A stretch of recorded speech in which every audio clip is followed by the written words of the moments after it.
going live in 3, 2, almost there.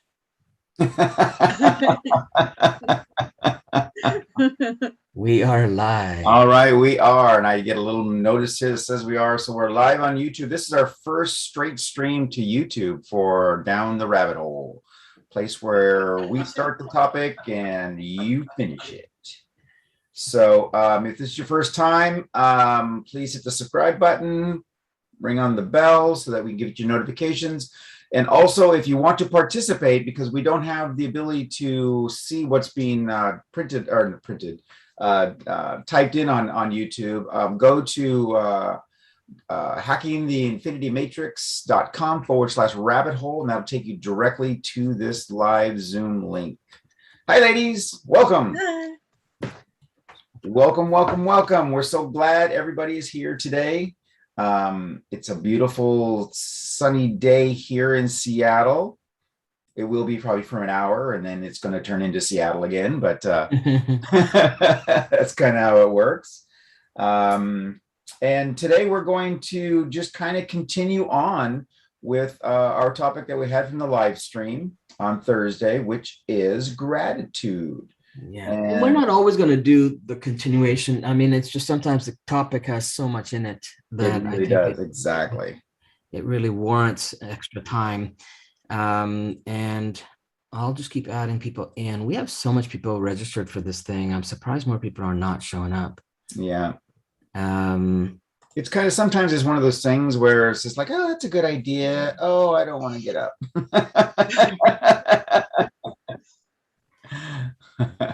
Perfect.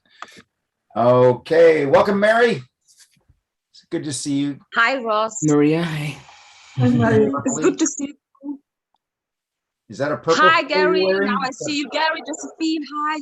Hello. Hey. Hello. I'm a swipe a little bit on the right, on the right side. Okay. All right. Well, so to kind of get it started, I kind of want to we're hoping to be able to find or maybe create something at the beginning of the rabbit holes to kind of set the tone for what the topic is going to start at. And even in through this initial entry piece, there's probably going to be things we can jump out of from there in the conversation. So I'm going to start with a poem that I found actually on gratitude. It's by author unknown, who apparently is really, really good at writing stuff because I see his stuff everywhere. Mr. Unknown or Mr. Unknown. I didn't know it's a he. Or she, you're right, absolutely. I think I've seen him in a couple movies too. So I'm grateful for Mr. or Mrs. or he, she, it, or something other unknown. Like being. That's right. All right, so it's called Be Thankful. Be thankful that you don't already have everything you desire. If you did, what would there be to look forward to? Be thankful when you don't know something, for it gives you the opportunity to learn. Be thankful for the difficult times. During those times, you grow. Be thankful for your limitations because they give you opportunities for improvement. Be thankful for each new challenge because it will build your character and strength. Be thankful for your mistakes.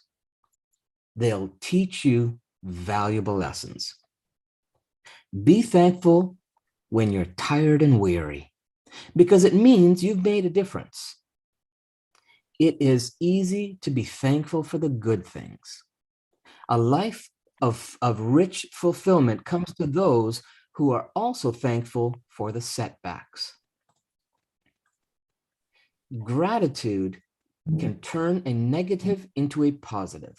Find a way to be thankful for your troubles, and they can become your blessings. Author unknown. Nice. Beautiful. Very, very Beautiful. nice. Very good. Beautifully, beautifully written. Love Yeah, it. and I can't take Jean, credit hi, for it. Jean. I only found it, so it's author Oh. unknown. Whoever unknown I is. must swipe a little bit more. But Gary, you were so Amazing. eloquent in presenting it. Oh my gosh. Hi, You should. Mary. Oh, we Hi, got it. everyone. Hello. Hi. Hey, Michael or Hey, Michelle. Gary. Sorry. Michelle? Gary, you should share the poem in our Facebook because it's so beautiful. That's a good point. Yeah, that's a great idea. I'll do that. I'll drop that onto a graphic and throw it up there. Yeah, that'd be good. Mhm. All right, so that's where we kind of begin with this thing called gratitude. I'm getting a feedback. Is anyone else? Yeah, I hear you. Times. So, I mean, I like to hear myself, but you know. He does. He really does. All right. I think not sure where it's coming from. I think it's either Mary or Michelle. Yeah.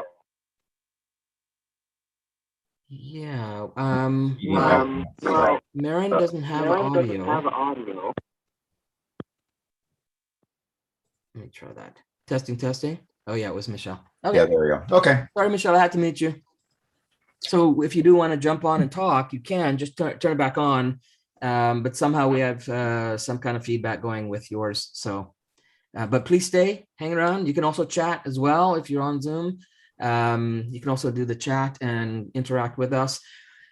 So let's talk about this gratitude thing, because I mean, there's a lot of research done with it. There's, I remember back in the day, I'm trying to think of when far back it was, but I remember hearing about the Chopra Institute, Dr. Deepak Chopra's institute, doing a group experiment, if you will, and it was actually it was the medical research division of Columbia University.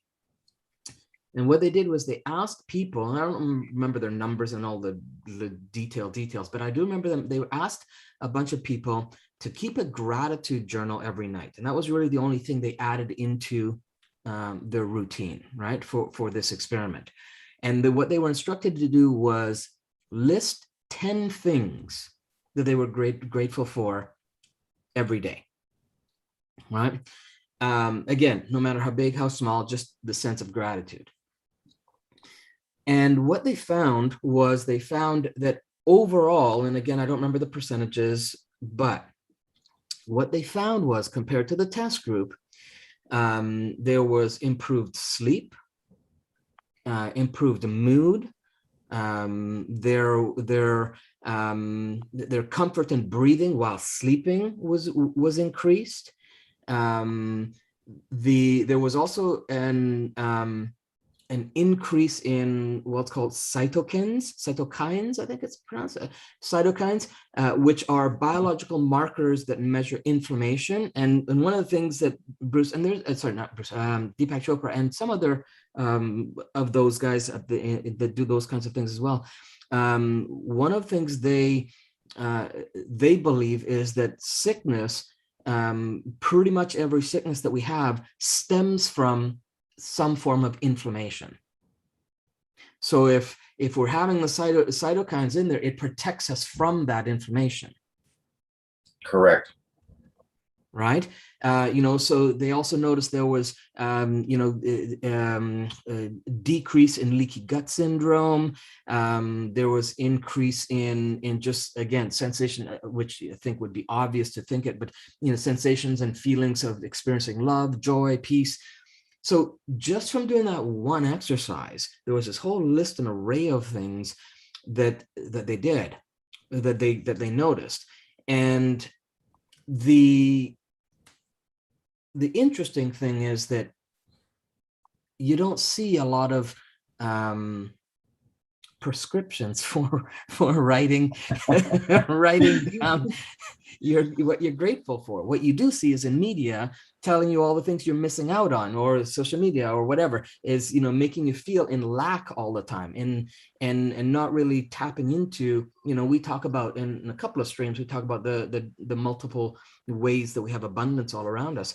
And to keep that in mind and be grateful for that abundance, even if it's the abundance. So like, for example, if someone's in the abundance of debt, it's still abundance. But we just, it's to know that you have that abundance in any form, and to be grateful for what it's showing you or teaching you or leading you towards. I think that we'd be in a different place as a planet, I think. I think that I think one of the reasons that people have a hard time with this, not everyone, but many people, is because, going off of what you just said, Gary, is that they have a lot of abundance, and but the problem in many cases is that they have the ability to attract these things into their lives and such, but they put an odd sense of expectation on everything that's coming into their lives. So, oh, I got that new car, but it's just not as good as I thought. So you have that gratitude that comes out at first, but then we qualify it. And instead of saying, I'm just so grateful that, that this came into my life, I've been wanting this, but it's just not what I thought it was going to be. And then we just knock it down, or hey, I just won the lottery. I won $1 million, but I had to pay all this tax on it. We're always qualifying it. We're putting these expectations on the things that are coming into our lives, whether it be physical objects, cars, money, house, the relationships, everything, virtually everything that comes into our lives, we have a certain expectation. Well, this is what I thought I was going to do. Instead of looking inward, they're looking outward. They're always attaching and putting these things. And I want to do I'm planning on trying to create a stream where we're talking about where we constantly are putting everything outside of us and such, because they can't, I don't know, there's so much stuff going through my head, but we put these things outside of us because when we bring them in, they don't match the expectation that we have. It's true, Ross. Sorry. That's right. Go ahead, Murray. Go ahead. I want to say, because the universe knows it better. The expectation is don't come in, but another door is open for a better thing. Exactly. And then if you realize that, that's the reason, because it comes better next day, or it matches with another thing better than your expectation. You're absolutely right. You're spot on. And where we've talked so many times about, the working these processes to bring these things into our lives. But we're constantly judging them. Basically, that's what it is. When you have an expectation, you're judging this. You're saying, yeah, that's okay. It's 90% there. Okay. And then that 90%, that judgment, that expectation supersedes. That is actually the vibration that's being sent out. It's not the vibration of gratitude that it came into your life.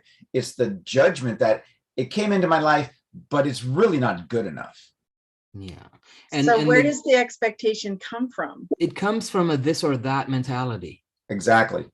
Right. Where does that come from? That's been conditioned. It's something that's been, we talk about it all the time. It's something that we are conditioned in many years going up through school, with society, with what we see on TV. It's either you're successful or you're not. It's either you're happy or you're not. And it's completely different from what we call infinity thinking, where it's an all-inclusive thing. and then you can kind of have choice in which elements of it that you want to experience. And I mean, the act of gratitude, I mean, they even have evidence to show that it even changes the chemical structure of your body. It does. Just from having gratitude, you're sending a unique mixture of hormones and oxytocin and I mean, there's just a whole mixture of stuff that goes through the body that shifts it, and you do that more consistently, and then that also starts to actually change the physiology of the body, where you can actually, your body starts to get into healing states. Mm-hmm. It's Right? just like the word disease. Yeah, Mhm. absolutely. Correct. Absolutely. Exactly. And when you have that surge of all these chemicals constantly going into your body, the body relaxes, and it kind of becomes an addiction, because it's like, I want more, and this behavior is getting me more, so I'm going after that. I'm going to create that. The RAS clicks in, your reticular activating system starts kicking in, to where it's like, I'm going to search now. I'm going to search our environment for more stuff like this, because I like the way this feels. This makes my mind settle. This makes my body feel better. And as Gary said, and then all of a sudden the body can go, huh, I'm not in that fight or flight stage anymore. I'm in more of a growth stage. And now I can take my energy and focus it on, as Gary said, into more of a healing state. Mm-hmm. And because the body's always working, but the mode that we put it into is determining what it's working on. Is it working on walking through life like this, always ready, this is going to happen and such, or is it just more of a peaceful, this is coming in, energy's coming in, and I am calm and I am moving forward, and I can make my body even better. Some of that is, go ahead. some of that is also where they're getting the energy from, whether it be the positive or the negative. Mm-hmm. Exactly. Right. Yeah. I mean, when I hear about, some of these tragedies that people have gone and had, the first thing I think about is, what environment are these people in? My wife just got back from a trip, and somebody who is an acquaintance and such, 2 of their sons committed suicide within a 10-week span. And I'm like, what environment were these people in? That was the first thing that popped into my mind. What kind of environment? They were in their teens. And I'm like, I mean, this is, it was terrible news, but it saddened me to, wonder what was going through their minds at this time, to be so young, and to have an environment or perception of an environment that they had no hope for the future. But it also could be too that was when they wrote it in their blue contract of life to exit that at that time. That's very possible. So that the people around can learn from 100%. experience. Mm-hmm. Yep. Yeah. Yeah, I'm a strong believer in that. I think that, when it's time to go, it's time to go. And, there's an element where in that, and being okay with that, is where we can find what the message or the reason or the solution is. Otherwise, we're very selfish in wanting that person around or whatever. And, there's a greater purpose to it, I believe. Mm-hmm. And there always is. Yeah, and I mean, when the human gig is up, there's another gig. We just don't know what it is. That's all. That's it. Yeah. And and sometimes the human gig is one that represents or reflects a type of existence or living that we don't want to have. Right? Maybe that's what their reflection is. Maybe the reflection is one of steering you along a different path. Personal story for myself, for example, right? When I was 23, my father committed suicide. And while my dad and I were not super close to begin with, but I mean, he's still my dad. And, the experience shifted for me because of our history. I was able to make the shift to say, oh, I don't want to be like that. Right. I believe if he was a dad that I aspired to and really, had that, I wouldn't have had that shift. I wouldn't be able to make that shift to go, I have purpose. I have reason. It made a huge shift for me in my mental state of who I was going to be from that moment. Right. Whereas other family members, they didn't take it that way. Right. Environment was the same. I was different. Mm-hmm.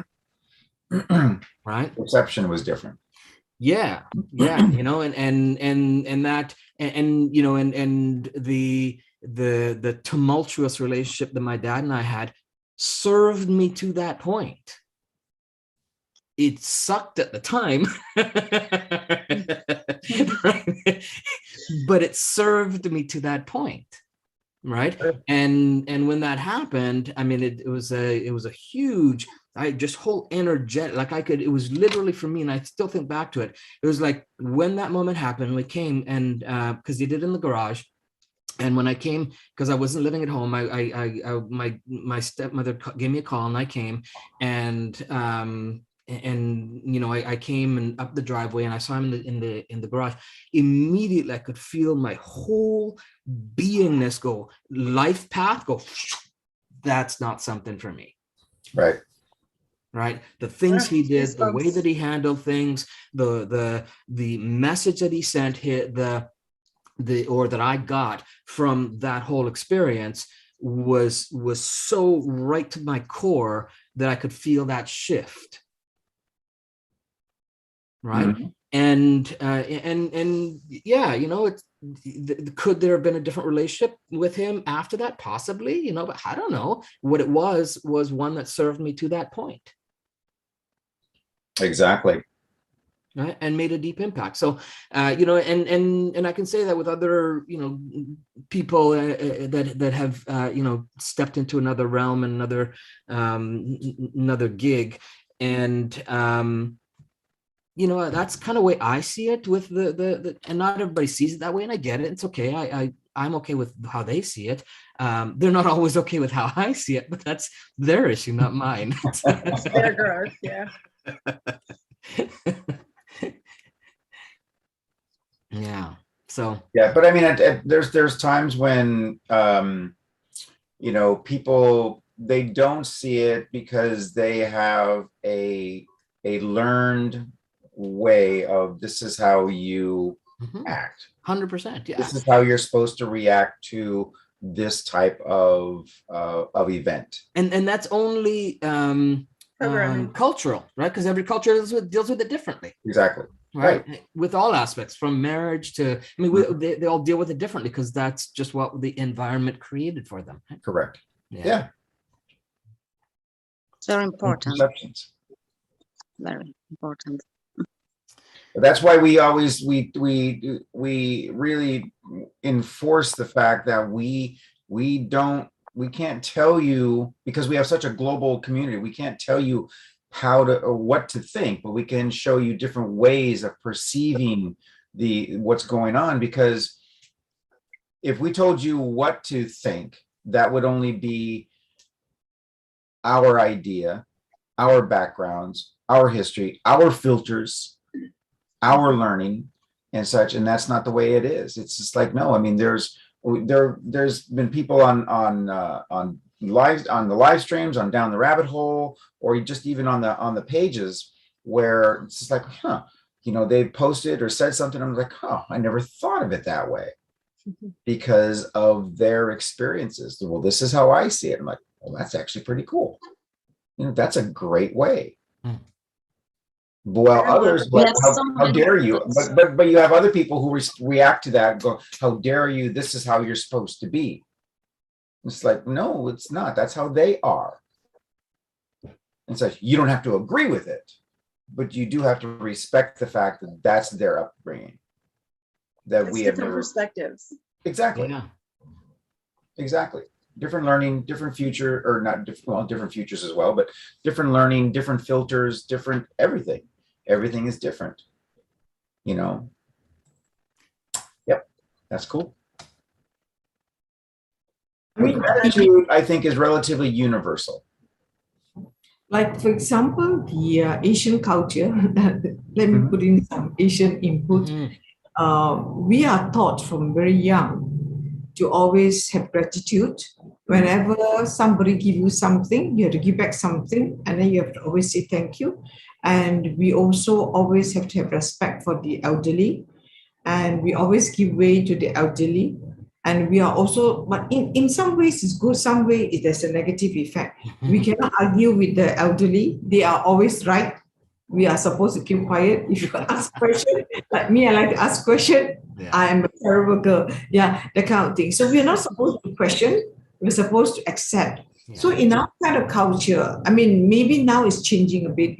In our kind of culture, we are brought up to have gratitude, yes, but we don't question about it. We just take it as the way of living, but we didn't, even though we do it as naturally, but in actual fact, we never really feel it. We never really feel the gratitude because we felt that it's a thing to do. Oh, he's older, so we must have It's one way. It's one directional, right? Yes, Yeah. because we thought that, but it's only when you begin to cultivate much more that you realize that the feeling of gratitude must come from within you. Yeah. To have the feeling, it's all about feeling. But when we did it when we were growing up, it's because it's the right thing to do. Yeah. Yeah. So the environment, as you said, the right thing to do versus being able to get out of that thing. And that background, of course, it helps you, but to make it into you, into becomes you. And that is a process, a journey. Many Asians, still cannot go into that because they are not so emotional. They are not so showing. I mean, for your side, you're more showing. But here, I mean, here people don't hug, kiss, and all that. You know, it's a very Western culture. Yeah. So. So it is as you say, that the environmental, but I guess that would be changing too, because when you look again, I can't really say I'm right or wrong, because when you look at all the gurus, all the things, they come from the India, they come from the whole civilization is from there. So then again, that is when I'm a bit confused also, because we are brought up this way, but when you really look at all the gurus, they are from the Orient, they are mainly from India. Mainly what my take on it is, what they are is, and I get that too, because I from traveling the world and even just from observing, what I get from that is those gurus that come up and can express and share those things and teach.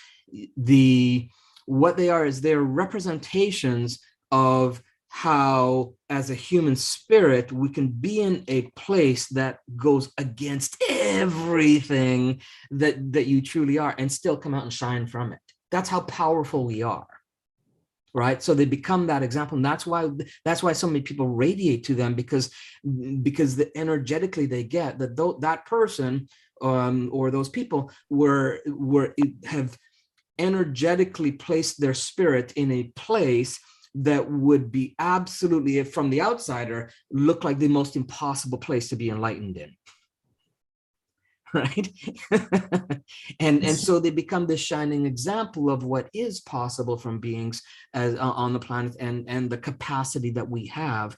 And I mean, you look at all the just not just gurus, just people that have made major shifts in the planet, right?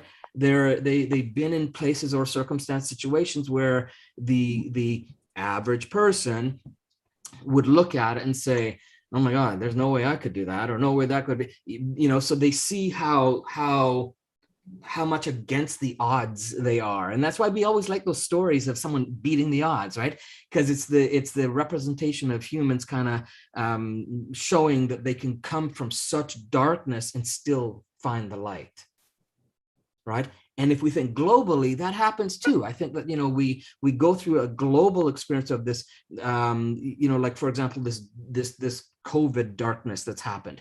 It's happened so we can, as a human species, see that, hey, we're coming through this one way or the other. We're coming through this,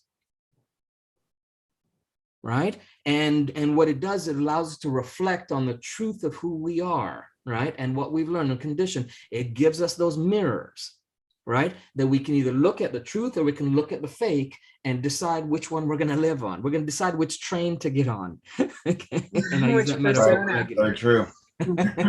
Just if you look at the Chinese culture, that is the where Tao, Tao, the way of life, also comes from the Chinese civilization. So in actual fact, they were there, but I guess through industrialization and through the times, this has been put to the back. Yeah.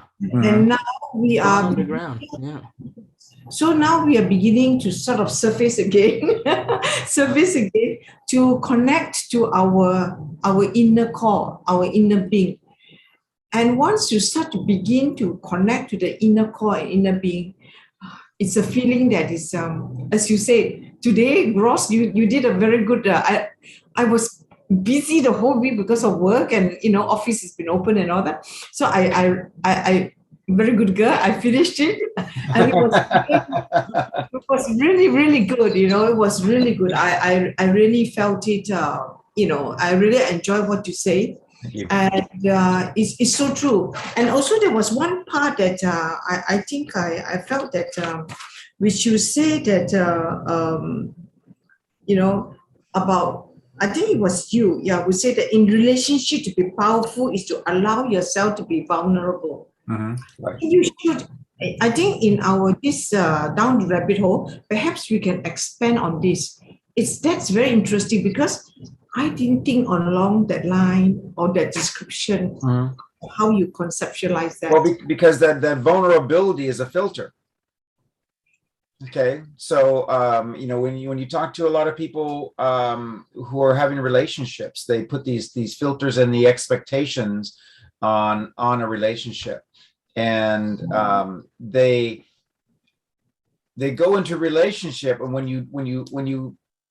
you don't allow yourself to be vulnerable, and in other words, opening yourself up and such, it's because you have that filter, you have a different type of expectation of, I don't want to get hurt. So how can you really love another person or let another person love you when you're not really making yourself vulnerable? And another metaphor people use for that is they put up walls, right? They put up walls, and so you think of, well, how can you be in a relationship, is intimate or otherwise, on the other side of a wall? You can't have you can't have expectations on somebody else that you don't know.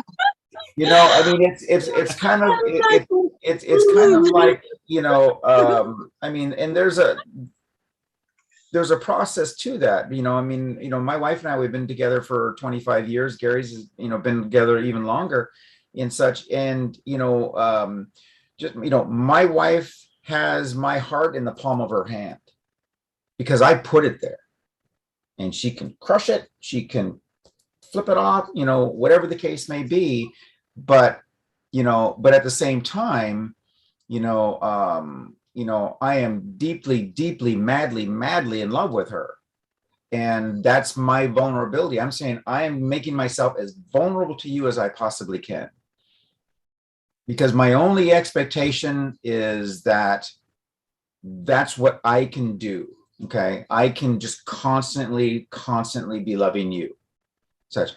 I don't have an expectation that it's coming back to me, but it does.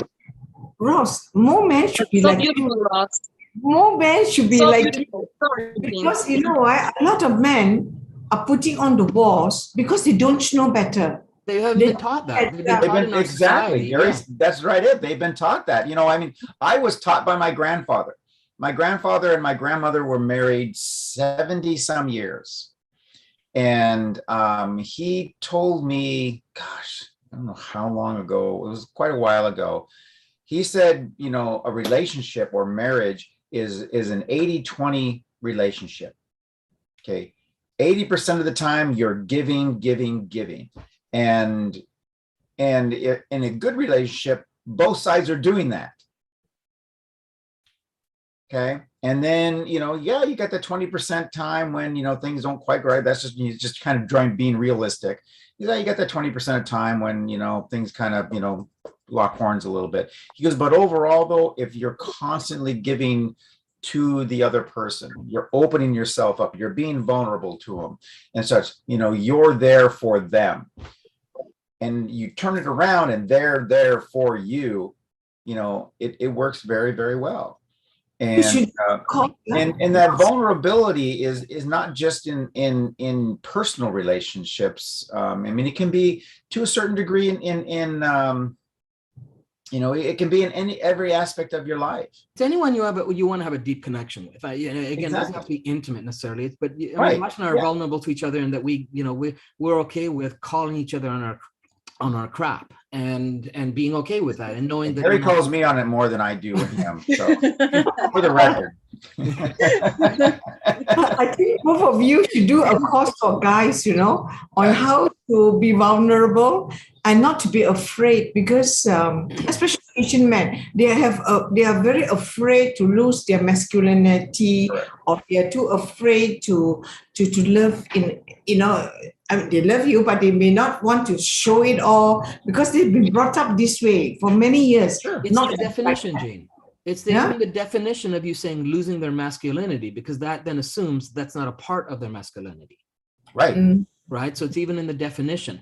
And, you know, I mean, I didn't have the experience that Ross had. I had the opposite experience in that relationships that I saw growing up were horrible, but I didn't want to have that. So I had to learn through the bumps and grinds, Well, you know, and actually, trials and error along the way. You know, but my wife actually, and I've been together 35 years. Right. And you know, it hasn't been a smooth sailing. I mean, I haven't been an angel in any way, shape, or form. You know, and we've learned along the way. And you know, and you know, it's, you know, but for me, similar to Ross, for me, she's always been the reason that I strive to be better. Right. Yeah. Right. Then kids came along, and that was another element of it. But she's always been that, and still to this day, regardless of the ups and downs we've had, she's always been that piece that's that for me. It's not an expectation from her. It's from me that I said that because of her, I want to be a better man, better husband, better person. Exactly. And so it's different paths, right? And different ways to get there. Yeah. So, but to give you an idea, and then going off of what Gary said earlier. So yes, I learned from my parents, but I had the same shift that Gary had when his father passed away and such. I'm like, this is not how a relationship should be.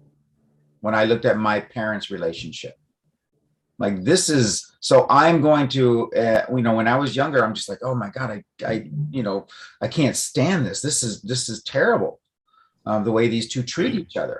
And there was no physical, you know, but there was, in my opinion, there was worse than physical. There was that emotional, and you know, that's a whole nother rabbit hole. But anyhow, but for me as a child, you know, I made that shift and said, this is not how mine is going to be. Okay. This is not how two adults in for whatever reason should be treating each other, should be acting towards each other. But how did you know that it was not right? Excuse me? how did you know it was not right though? Like, how do you, I you know? felt it. I just felt it. Yeah.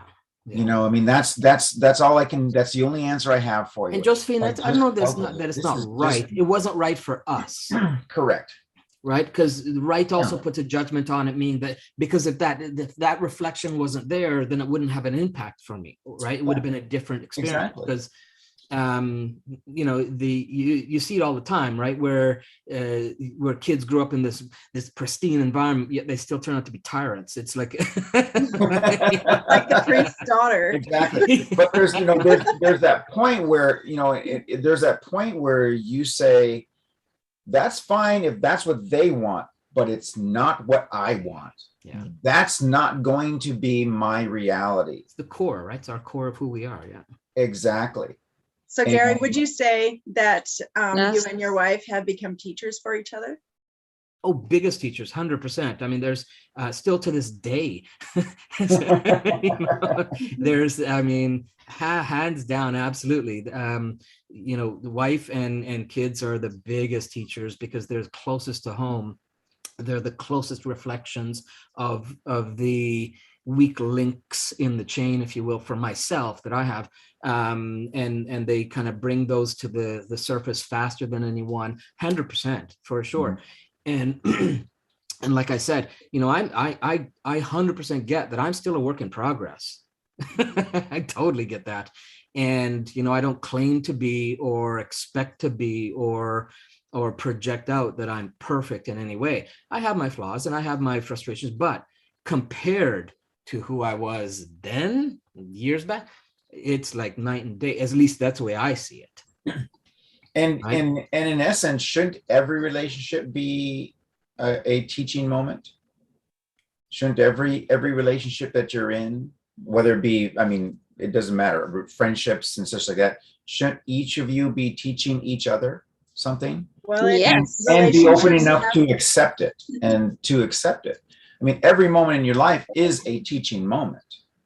Oh yes, like relationships right now. I'm single and sorry, enjoying loving me right now, you know, Sure. like, and it is attracting, you know, different types of people, but I'm very polite and say, you know, like I'm doing me right now, you know, like, and I feel that, you know, like with the gratitude of learning from myself, that I'm really understanding that I prefer to be single. Right now, right? And that may change. Yeah, but right now exactly. that's where you're resonating. And you need that for your spirit. And that's great, you know, yeah. Without feeling the pressure of having to be in a relationship because society says or all that other crap. Yeah, 100%. I get it. 100%. Yeah, absolutely. That's fantastic. Yeah. And there's no, there, you know, there are no rules that says that you have to be in a relationship. Other than the rule you set. Yeah. You know, yeah. So, I mean, it's like, I enjoy being, when I was single, I didn't really enjoy being single. I like being in a relationship and such. Same here. Yeah. And that's just the way I am. Mhm. And I'm more comfortable. I'm more, you know, more at peace with myself. And some other people, my best friend, you know, totally the opposite. I thought I had to be in a relationship all the time. Like Yeah. I would go from one person to the next person to the next person until finally I just I said, know that. I love me. I want to know about me. Right. Exactly. So I you, had to do and Josephine. possibly you were going from one relationship to another because you were trying to fill something that you found ultimately that you were what was able to fill it. Mhm. You filled yourself up. Yeah.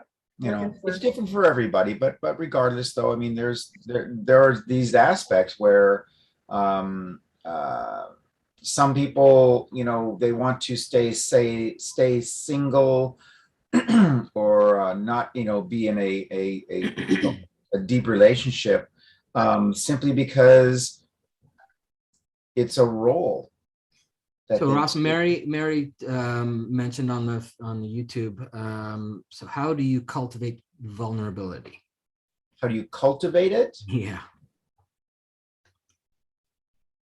You know, that's going to be a little bit different, I think, for everybody, because a lot of times people are not vulnerable because at some time in the past they've been hurt, and you have to find out why you are no longer vulnerable. Is it because you don't want to be hurt again? That's in my experience, that's been the biggest case. Yeah. Surrendering control. Yeah, you got to figure out why the walls You went have- up, right? You have to, You figure out put why your they're heart there. in the hand of your husband or your friend. That's the problem. You What's are so that? vulnerable, and it's, oh my gosh, that's the reason. Sure. Put all of it's you. different. It's different for everybody. And in many Okay. cases, it's going to be small steps, very small steps. And Or a life-altering experience, which will, just drop the walls, and then you say, hey, that's not the way I want it anymore. right. And also it's that expectation too. We go into, if we're going to talk relationships, we're going into that relationship with an expectation. And those expectations, and then the other person doesn't meet that expectation once, and you're like, oh, that's it. And so you have to figure out where you're at. But mostly, as Gary said, you have to find out why you're so vulnerable, or why you're not vulnerable, why you're afraid. It's fear. There's a fear factor there.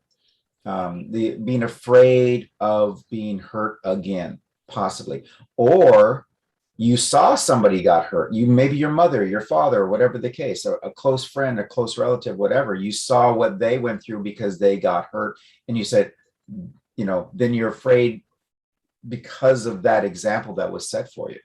Yeah. So you need to let go of the fear of being afraid of being Yes, vulnerable. exactly. Exactly. Yes, exactly. And that's where most people, that's fear is, and Gary and I decided we're doing a program coming up on, we call it Fear 180, of, releasing those fears and understanding how fear does drive a lot of our behavior. Mhm. Fear of failure. Evidence in fear of what's going on in the heartbreak, world fear right of- now. 100%. Yeah. Right. So, and vulnerability is, I kind of look at it now as take your best shot. Well, you have to get rid of the thinking, stinking stuff, because Well- that's because all the fear comes from in here, and you're listening to that voice that's up in here, Yeah. when really, what you should be listening to is your heart. Yeah. Well, it's, yeah, exactly. But it's also, fear doesn't exist. Fear is the future. So fear is a potentiality. Well, that could happen. This is what could happen. Yeah, it could happen. Well, this could happen, or that could happen. They haven't happened, but you're projecting them out, so they probably will happen. Exactly. So that's where the fear is just like, no, just let it happen. Okay, Be in the don't moment. steer your way. We use this example, way back when, where race car drivers, when they're training to drive around the track, they're doing 180 miles an hour and such, and they are specifically told, when you're making that turn and such, you don't want to crash into the wall. We know that. That's why you're turning and such. But at the same time, you don't look at the wall, because what they found is if you're going around that turn, you're going 180 miles an hour, and you look at that wall and such, your body automatically steers towards the wall. And so you look where you're going, where you want to go and such, and then you'll go into that. And a lot of times our lives are the same way, is that we're looking at the fear. We're looking at this relationship is going to, just, crash and burn. Well, because that's all you're looking at. So you're going to steer into a crash and burn. So that you're letting your fear guide you instead of the potentiality of this. No, this is the way it could be. And when you feel that fear starting to kind of rise, you have to go, what am I afraid of? What has happened right now that I'm afraid of? And I've seen so many people who have just gotten out of a relationship. It's going perfectly. But when you really start talking to them and questioning, why, it comes out, well, yeah, it was too good. I was going to get hurt. And I didn't want to get hurt because I've been hurt before. So self-sabotage. Exactly. Yes. Absolutely. Exactly. And, that guides a lot of our aspects of our lives. Fear of failure in business. Well, this isn't going to work. What right now has indicated that your business, whatever, is not going to work? Well, it happened to my brother, or it happened to my mother, it happened to my, whatever the case may be. So that they're not being in the present moments. Right. So They're I'm living in their head. I'm going to give up rather than fail. I'm going to make a conscious effort to give up. And this is business, relationships, whatever. I'm just going to give up rather than make this fail or let this fail. Because giving up is making a decision. Failure is I have no control. So we're trying to control the expectation. It's just like Mary said, like it's that door closes, another one's open. Yeah. So it's, it could be a learning thing too, right? So, well, but it depends on. But it can also be also can be a corridor of predetermined habits. It could be just a habit of, yeah, well, okay, there's another one. There's plenty of fish in the sea. So it's, well, but ultimately though, when you start to look back and you're kind of like, well, there's a pattern developing here. But that's the mentality of a lot of people these days for relationships. No, I understand. Yeah, absolutely. That's in my personal opinion, that's why the divorce rates are so high, is because people get into a marriage with this expectation and they forgot to tell the other person, well, this is my expectation. They don't even communicate in the beginning. You're just like, well, how come you well, it just wasn't working. Well, what part wasn't working? Well, she wanted to do this and this and this and this. And, I'll give you rules, right? We have personal rules that we set up for ourselves and how things should or shouldn't be for our likings. And we don't share those. Most people don't share those rules and those expectations, before they sign the contract of marriage. And so they go into the contract with loose ends that are kind of quasi, well, I kind of have an idea about that, and there's a lot to it. I mean, everything from, child rearing to, to religion, to all those things are not discussed before, because you're so caught up in the love, right? Mm-hmm. So that should tell you that that's more important than those other things, but then we forget that. Yeah. So yeah, you say, "Oh, I was so in love." It's like, okay, but isn't the love forever? So why did you just end this? Because well, they weren't as in love with me. Okay, so let's measure that for a second. How do you know? How do you know? What is they weren't doing this? Well, did they know what they were supposed to do that, or that's not what they were supposed to? That's what you expected. Mm-hmm. Okay, but we all have love. We have love with our friends, our parents, our our family, pets. Right. So what expectations of love are we looking for in relationships? Mm-hmm. Correct. Or better yet, what's that definition to you of what love is? Mm-hmm. And when we're stepping into relationships, as Gary said, contracts of relationships and such, regardless, it's just like, what is it? Okay. And trust me, I'm talking from experience. I went through, I had just chaos of relationships and such, even though I had made that mindset of not being like my parents were. I kept ending up in relationships like that. And I'm just like, okay, wait a minute. Now I made a conscious decision that this was not going to happen. And somehow I'm here and such. And so it was when I, stepped back and said, okay, I'm seeing a pattern and I'm the common denominator. But would you say some of that is DNA?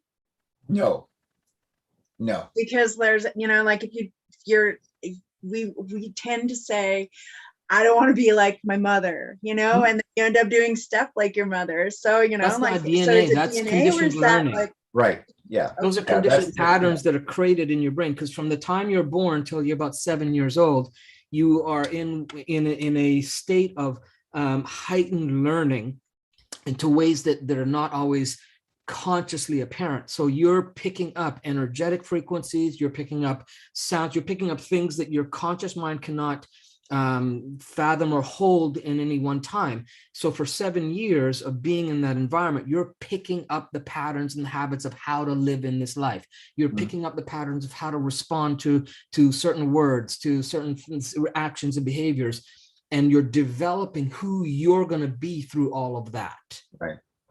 For the first 7 years. So it's not DNA. You don't come out of the womb that way. Yeah, it's true. Ross and Gary, I was just going to say something that sometimes, I mean, in many ways, relationship can last, but many of the relationship, as you all were talking about divorces and all that, is because the growth within each person has gone apart, mainly because when you met and you got married, you were very young. Yeah. And then in the process, you're growing, because in every stage, I think every stage we grow, every 10 years, every 5 years, we grow. And with every difficulties or every different experiences, we grow and we change. Mhm. And sometimes your partner may not grow along that direction, 100%. or it could grow with you for a long time, and then afterwards you could have grown to another level and the other person has not. Yeah. And so the what it was could not be the same as when you have gone through that journey. So the journey changed. Yeah, Right. absolutely. And you know, my wife and I are a prime example of that, because when we first met, we were 17. And you know, I had already been on a path of growth, you know, being into hypnosis and NLP and all kinds of change technology and stuff like that from the time I was 13 years old. So I'd already been on that path. And she was absolutely not. Like the awareness of it was just not even there. It just wasn't in her environment. And so I believe it was so probably we were probably about 7 years in, and we were just steadily growing so much apart. We still loved each other, but the relatability just wasn't there the same way, because, you know, in the things I wanted to talk about, or experiences or things I wanted to do, were not the things she wanted to talk about, or think, you know, she was content and happy and going to you know, going to hang out at the bar and drink. And it was like, to me, it's like, what's the, like, I didn't see the purpose, right? So, you know, but that was her upbringing. And so the more that I wanted to be in, okay, well, let's find a seminar we can go to. And it's like, what, seminar, you know, brainwashing? And I got all that from her, right? You know, the person I loved the closest, right? And so we individuals. Yeah, and we drifted apart, and so we ended up actually separating for a window of time, right? Because we needed to. She needed to be in her space, I need to be in my space, and I needed to continue on a path to stay true to who I was. And the love that we had and the connection that we had is what kept the connection there, and then brought us back together. Right. And then again, for another year, then we for about 4 or 5 years together again. And then again, a similar thing was happening. We ended up shifting, and we actually ended up in different parts of the country. Okay. You know, and for a year, it was just under, maybe just over a year and a half ish.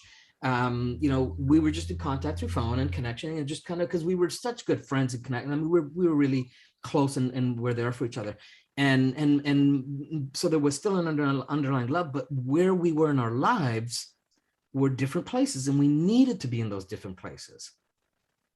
And by allowing that to be okay, not that there wasn't yearning and all that kind of stuff that happens when you miss it, that was there too, but we were still okay with, hey, this is what I need to do, and okay, that's what you need to do, and okay, well, and then end up coming back together again. So we've been together total 35 years, with a couple of windows where we were kind of apart, but we're still together, right? We were never, I'm not going to talk to you ever again. It was never that. It was just, we were just not in the same place. And the growth that we needed was, she needed to grow up and grow in her own way of feeling her independence and her own inner power, and to get that going, so that she could come to our relationship more in her truth, and I had to maintain my truth and continue that path. So you're absolutely right. It's just that you're gonna grow in different places, and to know that, hey, as hard as the pill is to swallow, that separation, if you're growing in different places and you can't find the way back, maybe you need to have that separation so that the polarities of the relationship pulls you back together, or makes you find what is right for you. Very good. Yes. Okay, so Jean, did we answer your question about vulnerability? Because we're coming up on our hour. So Yes, it was Mary. That's the, Yeah, that's the best. no, I'm actually, a Jean person who started with it. totally, yeah, I say I'm a person who totally believe in vulnerability, because you know why? I believe in being open and to give everything. Whatever I do, I believe to live a meaningful life, you have to do everything wholeheartedly and give wholeheartedly. I mean, if you cry but not all your tears, you laugh but not all your laughter. I love that. Before, right? I love that. So from very young in the university days, when I discovered that, and I realized that I'm like that, so That's great. it doesn't matter. If I fall, I fall, it's okay. Mhm. But I think to really enjoy the full essence of everything is to be vulnerable and give it all, and then get the full essence of it. And well, if you fall, because you've always been taught, no, you should give half, then you retain, but then you will not savor the full of it. So yeah, I understand. So Yeah. it's good, that you awakened me to realize that so many people, why people around you and so forth, why are they like that? It's because they don't want to be vulnerable. Yeah. Yeah, and the environment teaches them to be that. So It really comes down to that reason that they don't want to be. yeah. And today's your session on Thursday was very good. I enjoyed it on gratitude, Oh, thank you. and I think Glad you liked it. gratitude. Yeah, I believe that gratitude is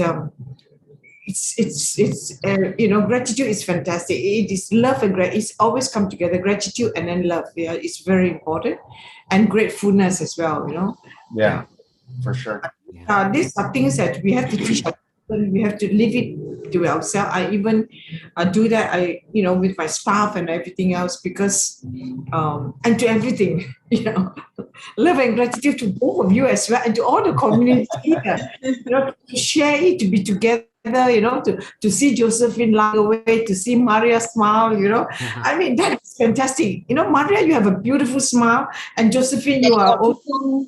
You may say that you may not, but Josephine is also very open, which is fantastic, to have the kind of community together. And for that, I'm very grateful. So are we. Yes, We're absolutely. very, very grateful for everybody that is joining us, even the ones we can't see today. We know you're there. We are grateful for you as well. And the beautiful thing is we may come from so different countries, and here we are connected, Yeah, That's right. Yeah. Because we're all human beings. We're all, spiritual souls. Well, I've been told I'm not human, so I don't know about that. Yeah, but again, that was by your wife. No, I've been told by a few people that I'm not human. So yeah, Well, your vibe attracts your tribe. There you go. That's all right.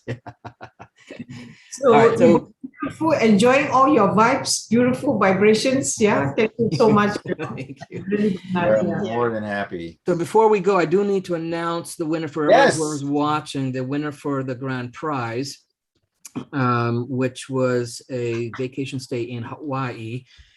We did the draw this morning, and if you're watching, Ginger Andrews Congratulations. Congratulations. That was awesome. Yeah. And so Ginger, if you're watching, I will be in touch with you. I have your email and phone number, so I will be in touch with you and we will discuss the details of getting that that gift to you. So congratulations and thanks for playing along. Fantastic.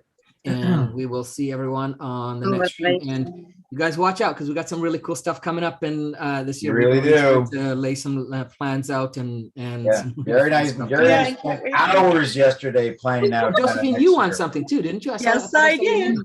Yeah, which one did you win? I can't recall. Did you win the I mastermind or the think I think it was the It was Master the Lab. second one. say- It was the second prize. for the Master Labs. Oh, Master nice. Lab. Yeah. Oh, Yeah. wow, you won the Master Lab. That's sweet. Yeah, I have no chance to win anything I because know. We're sorry. I'm okay. I'm very grateful just to do the replay and to hear you people talk. That to me it's already a gift. Oh. Yeah. So that's already a gift. Thank you, Jean. Yes. Okay, that pretty much wraps it up Well, for today. everyone. We're so glad everybody joined us. We're very grateful. And we're so grateful that we've known all of you for a year now. And we are looking forward to the next decade of knowing everyone. Right. Bye, Maria. Bye, Josephine, Ross, and Gary. Bye. Bye. everyone.